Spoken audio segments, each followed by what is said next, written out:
thanks everybody for coming out today. Had a lot of news this week. This budget, the state address, and the arrest of the Speaker of the Assembly. So I'm going to comment on these issues, and you can follow up with questions more on the details. Let's start with Governor Cuomo's address on Wednesday. We think he's really wrong on education. And then on the other areas, there's some moves in the right direction, but they fall far short of what we need in this state in terms of ethics, energy, jobs, an anti-poverty program, and real tax relief and a progressive budget for the state. On the whole, this is not going to improve the quality of life for average New Yorkers, and particularly the education proposals, which I'll talk about more in a minute. But we had the arrest yesterday of the Speaker of the Assembly, and given his situation, we're calling on him to resign, and if he won't resign, for the Assembly to strip him of his leadership if he fails to resign. And we hope the investigations continue. The man at the center, or one of the men at the center of this controversy and problem with Speaker Silver is Leonard Litwin, who gave $1 million to Governor Cuomo for his re-election. And the hedge fund managers who gave over $10 million in the last election cycle, and many of that going to Governor Cuomo's re-election fund, have an interest in his education policies. So there's lots of things to investigate, and we need to continue to have these things looked into, because I don't know how many, but something like 24 members of the legislature and the executive branch have been arrested, indicted, and some going to jail for violations since the year 2000. So there's a lot of work to be done to clean up Albany. Probably the centerpiece of Governor Cuomo's address was his proposals to reform education. And we really see this as a war on schools and public teachers. He wants to tie teachers' pay and their very jobs and schools' funding and their very survival to standardized test scores. These high-stakes tests align with Common Core. And that seems to be more in the interest of the hedge fund managers who stand to profit from the privatization of education, where we can only have nonprofit charters, but then they hire for-profit management companies. And their tax breaks, as Juan Gonzalez outlined about 5 years ago now, where, and it happened here in Albany, where they get not only the interest and principal in their loans to build these schools, but an enormous tax break from the federal government so that they can double their money in 7 years. So this seems to be more about education becoming a business rather than what's good for our school children. And my running mate, Brian Jones, said, when I talked to him about this, and we put a quote in the news release, that he just based his decision on fracking on science. And at least that's what he said he based it on. And he should do the same with education, because most academic studies find that the variation in student scores attributable to the variation in teachers is between 1% and 14%. But Cuomo wants to put 50% of the evaluation on standardized tests. And this flies in the face of a half a century of research repeated over and over the conclusions that the majority of the variability in test scores is predicted by the socioeconomic status of the students and their families and their communities. So if we want to really improve education, we got to address that. And that means poverty, segregation, we have the most segregated schools in the country, and the under-resourcing of these hyper-segregated schools. And I was pretty angry when I saw that slide in Cuomo's presentation. It's a bar graph, and it showed that what he called the underperforming schools are getting more money than the other schools. And so the bar graph looked like that, but that was just the state aid. You add in the local contribution and the bar graph would go like that. In fact, the gap between the per pupil funding of students between the poorest 20% of districts in the state and the richest 20% in the state is approaching $9,000. It's been growing under Governor Cuomo. And I can tell you from Syracuse, we've lost a quarter of our teaching staff, and less than half our kids graduate in 4 years. These are underperforming schools, but you can't tell me you're going to improve them by laying off a quarter of the teachers. So that's what we need to do to improve education. So we're calling for immediately fully funding the foundation aid, ending the gap elimination adjustment, which is a tax on the schools to balance the budget, reforming the aid formulation so it's need-based, and that would give a fair distribution in the foundation aid formula adopted in 2007. And then we've got to have programs to begin to desegregate our schools.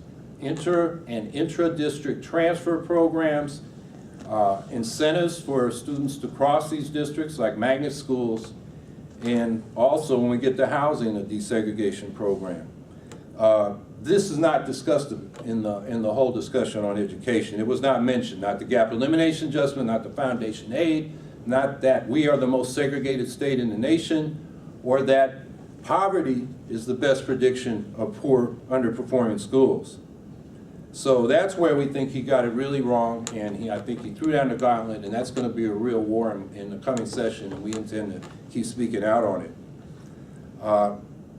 Cuomo's energy proposals, it's a high issue, an issue high on the list for us, because we face catastrophic climate change, and we face a depressed economy, and we believe a serious commitment to renewable energy can both address climate change and revive our economy and create jobs for our people. And I was kind of hoping after Governor Brown in California said, he came up with 3 50% renewable energy goals. One was to have their renewable portfolio standard for the utilities producing electricity up to 50%, and this is all by 2030, to get half the vehicles on the roads be electric vehicles. The goal is to reduce the use of consumption of oil for transportation 50% by 2030, and then to double the efficiency of their buildings, cut the energy use in buildings by 50%. Governor Cuomo, instead of setting out numerical goals, and if you go through the details, there's some little goals here and there, but there's no overall goal.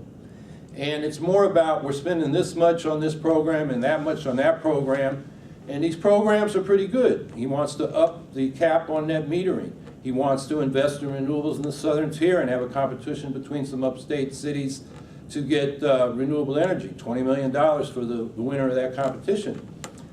These are baby steps in the right direction, but they're far short of what we need to do. And we've seen from this study that the Solutions Project, these are researchers from Stanford and Cornell, if we committed to 100% clean energy, what we call for, by 2030, we could create 4.5 million jobs and cut electric rates in half, or energy costs in half overall, in half by the 2020s. So that's not only a climate action program, it's an economic revival program. Instead, we have an anti-poverty program that doesn't end poverty enunciated by the government. It somewhat ameliorates it. $10.50 an hour is better than $9 an hour, but it's still a poverty wage. And we've been calling for $15 an hour. You put that in perspective when the March on Washington for Jobs and Freedom called for a $2 minimum wage, which they calculated at the time as what you needed to pay your bills and not be on public assistance. You adjust that for inflation today, that's $15.50. So $15 an hour we feel is modest, and we've been calling for that, but with inflation we may have to up that. In any case, we need to raise that. It needs to be indexed, and it shouldn't just be New York that should have the local right to raise that higher. And then there's some people, well then let's talk about employment. He has lots of sort of trickle-down economic programs. Competition between 7 upstate regions for $500 million each. Well, 3 regions will win and 4 will lose, but all 7 regions need help. We think a better way to do this is set standards for the proposals, and then every region that meets those standards gets some money and some help. We have a proposal from the Independent Democratic Conference to spend similar amount, $1.5 billion, on a community jobs program, a public jobs program. We like that approach better because it targets it to the inner cities and the rural areas where the unemployment is the highest, instead of, you know, promoting business and indirectly hoping to get some jobs, which is what the governor's program is.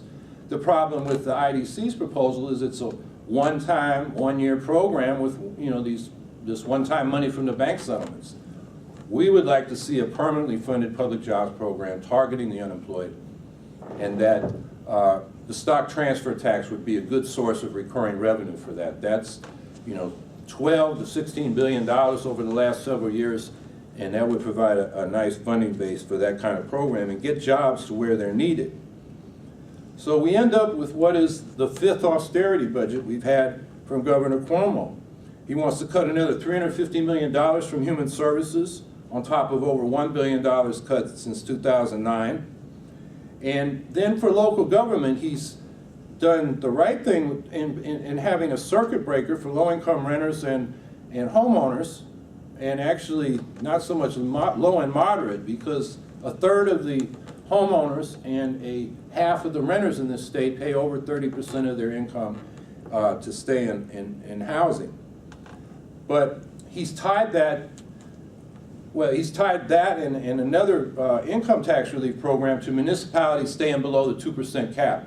So they got a cap, and then revenue sharing is frozen and declining in real terms, so that communities are squeezed. So what he gives in the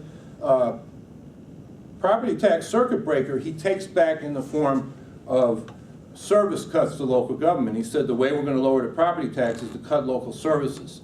Well, they are cut to the bone in a lot of our communities. The comptroller came out with his report on fiscal distress. Many communities across upstate, I know Syracuse the best. We've closed a senior center, a fire station. I mentioned the layoff of a quarter of the teachers. We had 300 water main breaks in the first 6 months of last year, and we don't have the money to repair them. You can't cut local government services, and so what he's given in one hand, he's taken back with the other. And, you know, it seems ironic, if not hypocritical, that this governor calls himself a progressive, and this goes for the whole Democratic Party down here in Albany. Where's the advocate for progressive tax reform and revenue sharing? I mean, Democrats in other states, California, Minnesota, Maryland, have passed progressive tax reforms that have helped them through. That's how they got out of the financial crisis we had in 2008. But in this state, it's all about working people taking the cuts. And this fifth austerity budget is going to be very hard on the people of New York. And finally, he rolled out some reforms on criminal justice. And as far as they go, they're steps in the right direction. But they're just the tip of the iceberg, because the fundamental problem is we have a new Jim Crow, mass incarceration of poor people of color, due to the over-policing of these communities under the rubric of broken windows and the war on drugs. So we have the highest incarceration rates in the world. The life opportunities of the people incarcerated, their families and their communities are destroyed. And so when he calls for a reconciliation commission, that perked up my ears, because we have called and supported Dr. Alice Green's call for a Truth, Justice, and Reconciliation Commission, which would be more than about just improving police-community relations, but having a real accounting of what has happened, let people testify on the injuries, and then find ways to repair the damages.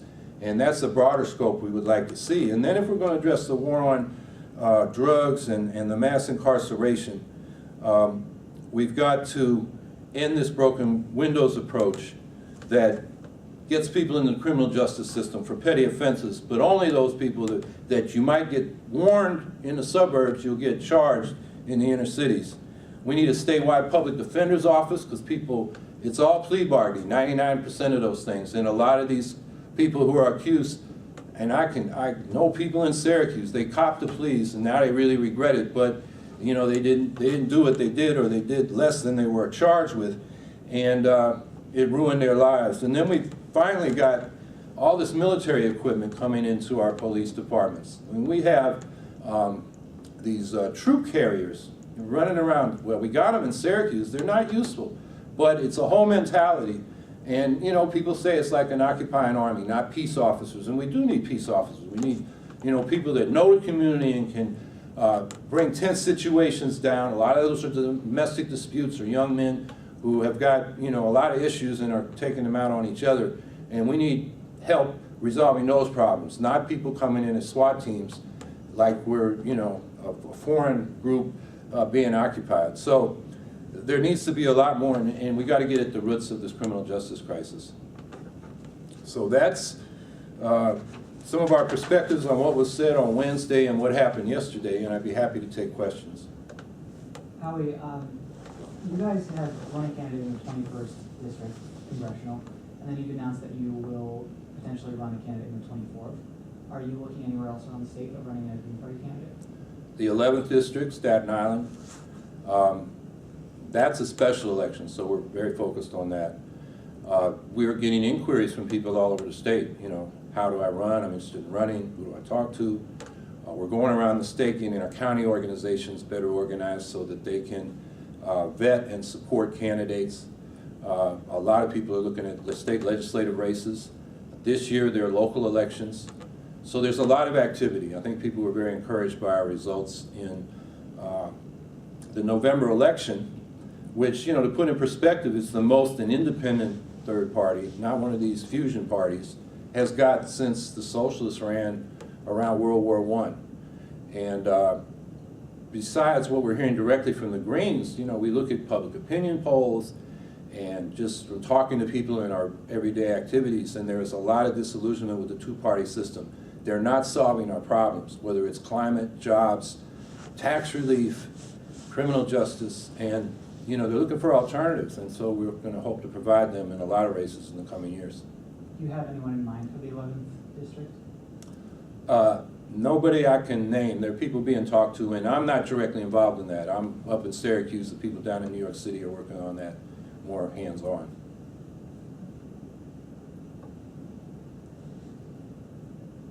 Thank you for coming. I have one question. Sure. My name is David Schaefer. I'm from the 17th Senate District in Brooklyn.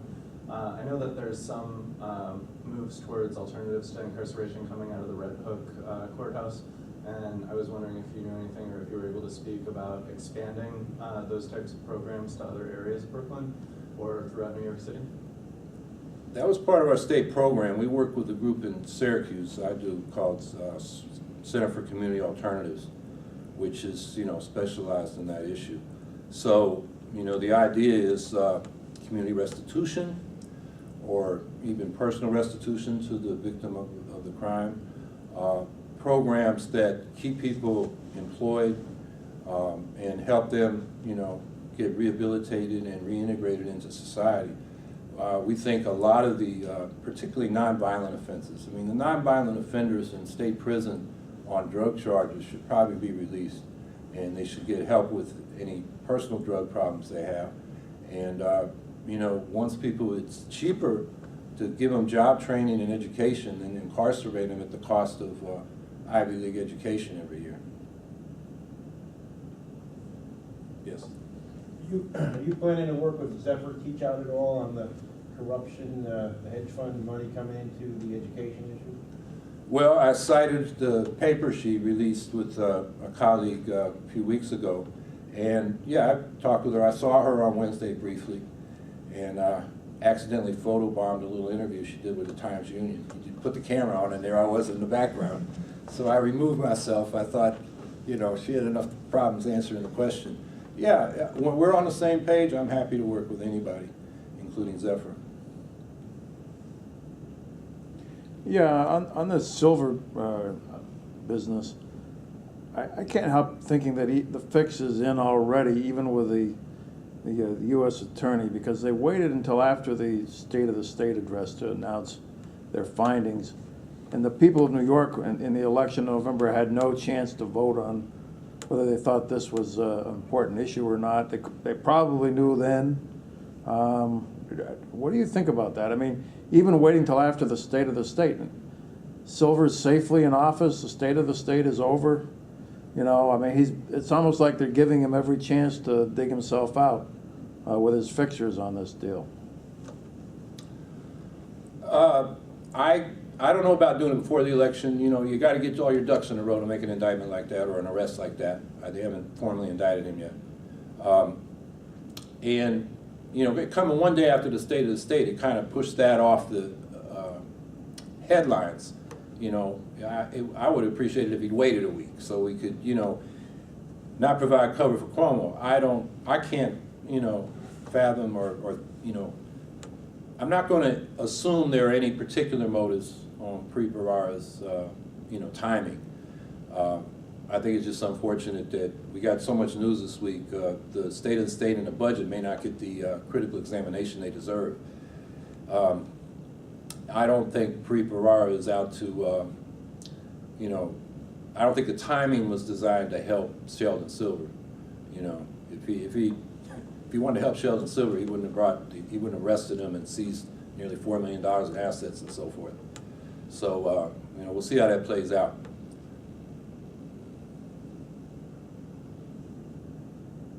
Thank you. All right, thank you for coming.